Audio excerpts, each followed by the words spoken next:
വെള്ളപ്പോലും കേൾക്കാറുണ്ട് സീമാനന്റെ വർത്താനം. സീമാനണ്ണൻ ബെസ്റ്റാ, എല്ലാം ശരിയാണ്. പക്ഷെ നമ്മളുടെ ഉള്ളിലൊരു പേടി. സീമാനൻ വന്നാൽ ഇവർ നമ്മളെ പുറത്താക്കുവോ, മലയാളികളെ പുറത്താക്കുവോ, കന്നഡമാരെ പുറത്താക്കുവോ എന്നുള്ള പേടിയുണ്ട്. ആ പേടി എന്തിനാ മലയാളികൾക്ക്?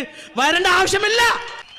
സീമാനണ്ണൻ പറയുന്നത് എന്താ വെച്ചാ, ഏക മലയാളികളായിക്കോട്ടെ, കന്നഡരായിക്കോട്ടെ, തെലുങ്കരായിക്കോട്ടെ, നിങ്ങളെല്ലാവരും ആദി തമിഴരാണ്. ആദി തമിഴ്, നിങ്ങൾ ദ്രാവിഡനല്ല. നിങ്ങളെ പെറ്റ അമ്മ തമിഴാണ്. തമിഴമ്മ ജനിപ്പിച്ച മക്കളാണ്. അത് ഏറ്റവും ഒടുവിൽ ജനിപ്പിച്ച മക്കളാണ് മലയാളികൾ. അങ്ങനെ ആകുമ്പോൾ എന്തിനാണോ നിന്റെ തറവാട് കണ്ട് നിനക്ക് പേടി വരുന്നത്? ഏത് മണ്ണാണോ നമുക്ക് അള്ളി തരുന്നത്, ആ മണ്ണിന്റെ നന്മയ്ക്ക് വേണ്ടി നിൽക്കുക. ആ മണ്ണിന്റെ നന്മയും തലവൻ ആരാണെന്ന് നോക്കിയാ അണ്ണൻ സീമാൻ മാത്രമേ ഉള്ളൂ. സീമാനെ വിട്ടാൽ നമുക്ക് ഗതിയില്ല മക്കളെ. തമിഴമ്മ പ്രസവിച്ച, ഏറ്റവും ഒടുവിൽ പ്രസവിച്ച കുട്ടികളാണ് മലയാളികൾ എന്ന് പറയുമ്പോൾ നിങ്ങൾക്ക് അതിനുള്ള അറിവ് വേണം. ഞാൻ ആദി തമിഴാണ്, എൻ്റെ മാതൃഭാഷ മലയാളമാണെങ്കിലും എൻ്റെ ഗ്രാൻഡ് മദർ ഭാഷ തമിഴാണെന്ന് പറയണം.